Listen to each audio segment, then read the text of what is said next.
lahir di Garut tanggal 6 Oktober 1971 dan sekarang tinggal di Tasikmalaya. Masa sekolahnya itu dihabiskan di Garut ya, mulai dari SD Cikajang, SMP Negeri Cikajang, kemudian SPG Garut. Dan SPG hanya angkatan terakhir ya, SPG Garut itu. Kemudian D3 Bu Suna ya, dan tidak ada lagi sekarang ya. D3 PKN IKIP Bandung tahun 93 dan melanjutkan S1-nya langsung di PKN lulus 95 dan S2 PKN di UPI lulus tahun 2012 ya. Prestasi yang diraih oleh Neng Ai ini aduh hebat banget ya. Saya turut mengawal juga nih keberhasilan beliau dan ikut stres juga ya. Ikut stres, berharap cemas dan akhirnya beliau bisa membuktikan meraih prestasi mulai dari lomba guru tingkat nasional 2001 itu sebagai finalis. Kemudian LKG Guru Tingkat Nasional 2007 mendapat juara kedua untuk kategori pelajaran IPS dari Kemendikbud. Guru Pres tingkat provinsi 2009 juara 2, berarti kita sebenarnya baru ya, hanya beda jenjang saja. Kemudian LKMIP tingkat nasional finalis dari Direktur Pembinaan SMP Kemendikbud, juara 2 dalam kegiatan yang sama pada tahun 2010 khusus untuk pelajaran PKN dari Direktur Pembinaan SMP Kemendikbud. Kemudian LKG tingkat nasional 2014 juara 1 kategori non-science dari Kemendikbud juga. Anugerah Konstitusi bagi guru PKN. Ini jenjangnya memang kita berjenjang dari provinsi, kita bertemu di awal dan akhirnya walaupun di tingkat Kementerian Pendidikan juara 2, tapi bisa membuktikan di tingkat MK menjadi juara 1 ya. Karena memang Bapak Ibu kalau seleksi konstitusi itu kita juara di Kemendikbud dan kita akan bertemu dengan juara-juara terbaik ya dari Kemenak. Nah, disitulah kita diuji bertemu dengan 2 kementerian. Dan Bu Ai ini berhasil menjadi juara 1 juri di MK-nya ya. Dan kemudian prestasi yang lainnya, Lomba Inovasi Sejarah tahun 2016 juara 1 untuk kategori IPS dari Kemendikbud dan menerima Satya Pendidikan bagi Guru Prestasi dan Berdedikasi tahun 2018 serta penerima anugerah 74 Ikon Apresiasi Prestasi Pancasila dari BPIP. Nah, Bu Ai ini memang sangat aktif juga dalam menulis. Aku selalu meliput terus ya, mengikuti jejaknya di Facebook untuk menulis ini, tantangan menulis ya selama COVID-19 ini. Mangga Bu Ai, saya berikan waktunya 15 menit ke depan untuk menyampaikan paparannya dan menjadikan bahan sharing bagi kita semua. Mangga Bu Ai, dipersilakan. Terima Teh. Bismillahirrahmanirrahim. Assalamualaikum warahmatullahi wabarakatuh. Warahmatullahi wabarakatuh. Ya, alhamdulillahirabbil alamin wassalatu wassalamu asrofil anbiya'i wal mursalin wa ala alihi washabihi ajmain. Amma ba'du. Puji syukur kehadirat Ilahi Robbi bahwa pada malam hari ini kita bisa bersilaturahmi dalam webinar dan workshop pendidikan menjadi guru PPKN yang kreatif dan inovatif. Salawat serta salam semoga selalu dicurahkan kepada junjungan kita Nabi besar Muhammad Sallallahu Alaihi Wasallam, kepada keluarganya, sahabatnya, hingga kita semua selaku umatnya sampai akhir zaman. Terima kasih kepada pihak panitia IKA PKN UPI Bandung, di bawah saya dihubungi oleh Pak Denny. Terima kasih atas undangannya, saya bisa hadir di tengah-tengah Bapak Ibu sekalian. Terima kasih juga kepada Bapak Ketua Umum IKA PKN UPI, Bapak Dr. Hidayat, juga Pak Sekjen. Kemarin kami bertemu di webinar siang hari kemarin dengan Pak Profesor Dr. Cecep Darmawan. Kemudian juga rekan-rekan sesama narasumber, Kang Yayat. Alhamdulillah ketemu juga di sini. Beberapa kali kita bertemu dalam momen kompetisi maupun silaturahmi di kelas di tingkat Lubis dan Pak Usep, serta para peserta webinar pada malam hari ini. Mohon izin saya menyampaikan subtema yang diberikan oleh pihak panitia. bahwa yang diberikan kepada saya yaitu tentang menjadi guru kreatif, dan inovatif, gitu ya. Terlebih dahulu saya perkenalkan, saya sudah oleh Tentini. Saya memang lahir di Garut, tetapi bertugas di Tasikmalaya. Saya di SMP Negeri 5 Tasikmalaya, alumni dari UPI IKIP Bandung tahun 93, program 5, S-nya 95, dan lulus S2 2012. Bapak Ibu yang saya hormati, rekan-rekanku, alumni PKN UPI Bandung, dan juga di sini ada dari umum ya, karena kemarin saya lihat ada juga dari umum. Apa yang akan saya sampaikan di sini, bagaimana menerapkan pembelajaran sesuai dengan kurikulum yang berlaku dalam mata pelajaran PKN.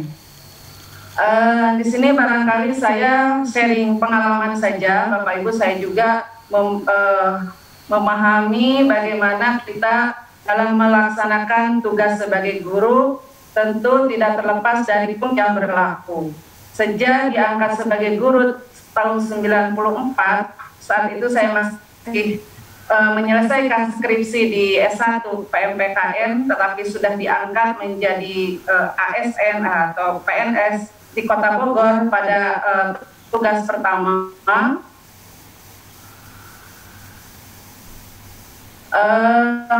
Di mana kurikulum yang berlaku adakan siswa tentu saja berusaha bagaimana caranya ingin pembelajarannya itu aktif, kreatif, dan menyenangkan. Barangkali kalau kemudian diistilahkan dengan Pak Ikem gitu ya, pembelajaran yang aktif, inovatif, kreatif, dan menyenangkan.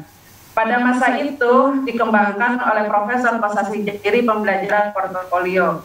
Saya mencoba pembelajaran itu sesuai dengan pedoman pelaksanaan pembelajaran yang dikemukakan oleh Profesor Kosasih Jahiri. Menurut saya berinovasi pada saat itu karena belum dilaksanakan di sekolah dan belum pernah dilaksanakan oleh saya di sekolah itu, sehingga dianggap sebagai suatu best practice atau pengalaman pembelajaran terbaik.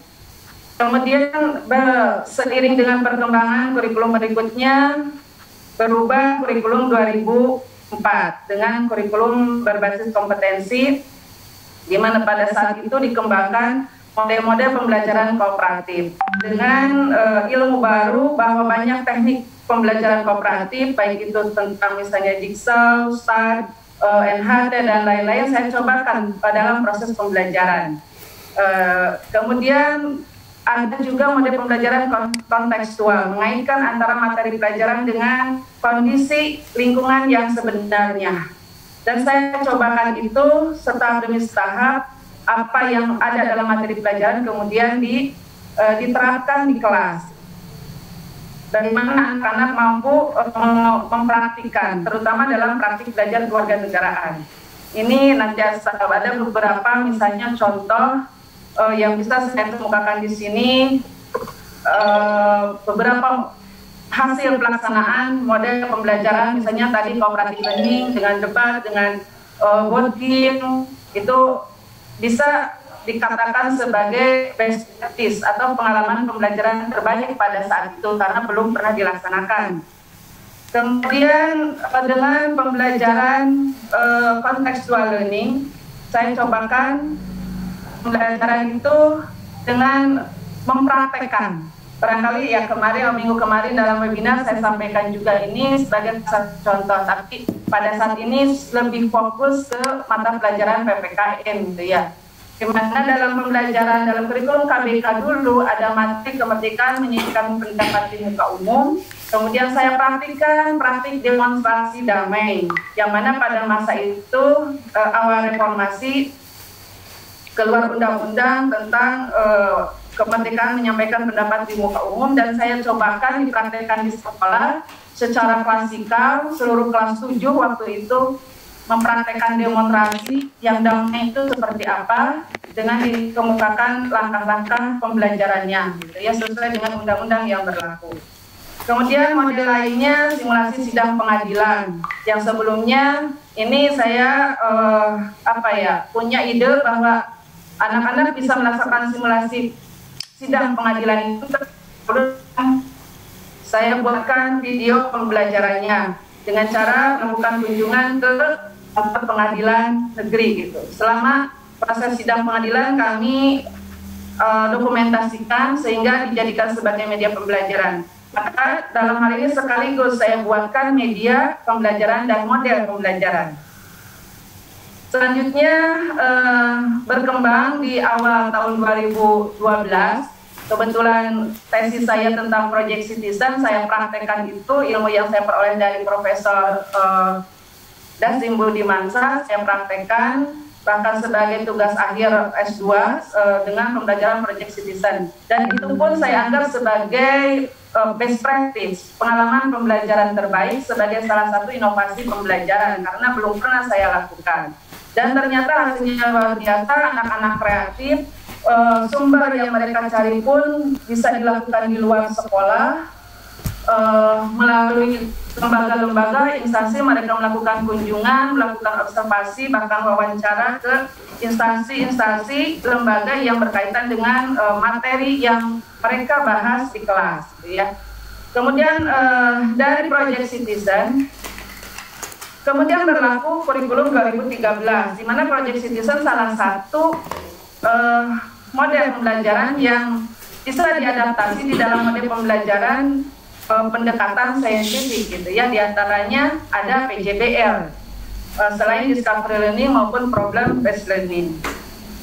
Maka saya cobakan praktekkan diadaptasi Project Citizen dulu, kemudian karena sudah mengalaminya bagaimana langkah-langkah pembelajaran Project Citizen, maka dengan adanya PJBL tidak mengalami kesulitan.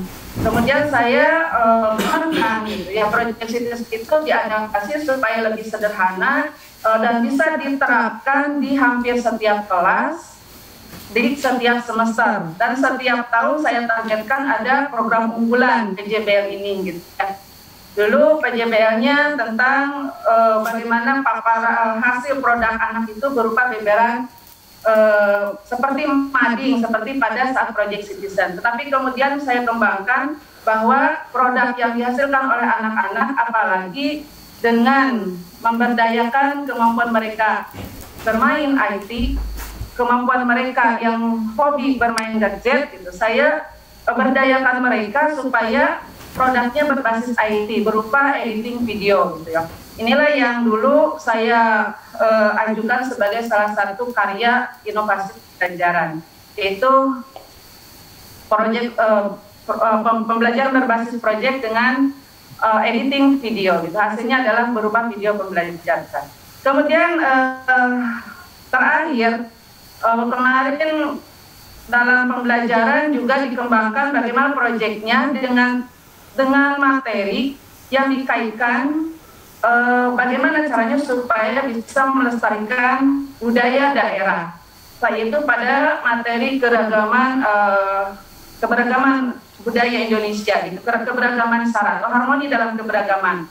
Saya ambil salah satu unsur budaya yaitu permainan tradisional yang mana saat ini sudah mulai tergeser dengan permainan berbasis online, sehingga saya kolaborasikan gitu antara permainan tradisional dengan berbasis IT. Hasil permainan tradisional mereka kembangkan menjadi sebuah video yang bisa dihasilkan dari produknya, yaitu berupa video dengan menggali hasil pembelajaran berbasis proyek. Nah, dari inovasi-inovasi pembelajaran yang saya kembangkan di sini tadi sudah Teh Tini kemukakan. Hampir semua best practice ketika ada kesempatan kompetisi saya ajukan sebagai salah satu best practice di lomba-lomba. Alhamdulillah ini adalah hasil inovasi pembelajaran saya yang saya lakukan. Mulai tahun 2001 saya ikuti kompetisi hanya finalis saja, tetapi kemudian tertantang untuk termotivasi untuk kembali mengembangkan inovasi-inovasi pembelajaran yang akhirnya beberapa prestasi yang mungkin saya raih seperti ini yang dihasilkan dari lomba-lomba saya ikuti. Alhamdulillah rezeki atau anugerah dari Allah luar biasa. Saya mendapatkan berbagai penghargaan dari pemerintah dan kementerian, gitu, mulai dari pemerintah kota sampai ke kementerian.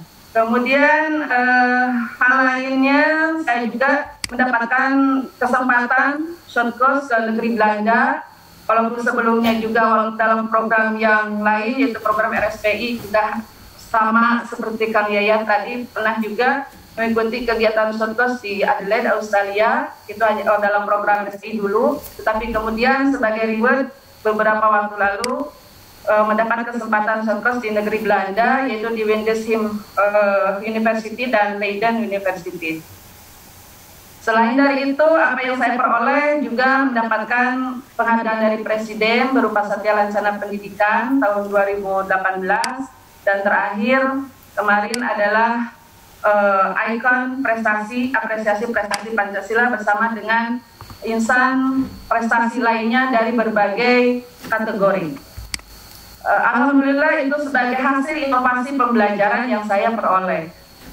Kemudian Bapak Ibu sekalian, barangkali di sini ada yang membutuhkan gitu ya, inovasi pembelajaran. Bahwa inovasi itu merupakan suatu pembaharuan dari berbagai komponen yang diperlukan untuk menyampaikan materi pelajaran yang mampu memecahkan pembelajaran, sehingga memiliki dampak positif serta bermanfaat. Maka inovasi itu merupakan pengalaman pembelajaran terbaik. Bapak Ibu bisa juga silakan untuk mengembangkan inovasi-inovasi pembelajaran dengan berbagai pendekatan, strategi, metode, media pembelajaran untuk meningkatkan mutu dan hasil belajar siswa. Saya yakin Bapak Ibu sudah mengetahui model-model pembelajaran dalam PPKN. Saya ambil dari pedoman pembelajaran PPKN.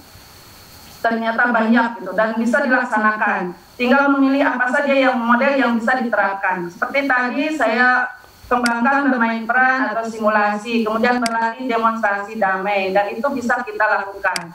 Bisa juga berupa media pembelajaran atau kolaborasi antara media pembelajaran dengan model pembelajaran. Itu bagaimana kita untuk meramunya sehingga menjadi sebuah inovasi pembelajaran.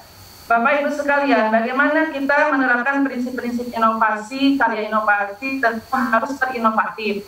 Penemuan hal-hal baru atau dilakukan yang berbeda dari yang sebelumnya gitu ya. Kemudian orisinal, asli sendiri, edukatif, kompetitif, objektif, transparan, akuntabel, efektif dan efisien. Ini beberapa prinsip karya inovasi yang dulu saya pegang ketika mengikuti lomba inovasi pembelajaran. Saya pegang ini prinsip-prinsip inovasi pembelajaran, bahwa apa yang saya lakukan adalah hasil karya sendiri, kemudian juga terukur karena ada kriteria penilaiannya dengan jelas, ya.